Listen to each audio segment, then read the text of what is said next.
It's Coach Jess, and today we're talking about how to do a chest press. Chest presses are great for working the muscles of the chest and of the shoulders. So let's dive into this one with foot placement. Our feet are shoulder distance apart, giving you a side view. We want to have our weight in our hand and our elbows by our side. This is our start position.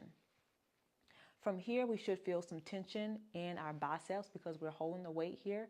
We're going to bring the weight up to our chest, pushing out, chest level, pulling the weight back into our chest, and repeating, pushing out. When you do a chest press, you want to make sure that you have a slight arch at your lower back and your shoulders roll back. Also, as I always say all the time, brace your abs and brace your core. You do want to slightly bend at the knee to support good posture.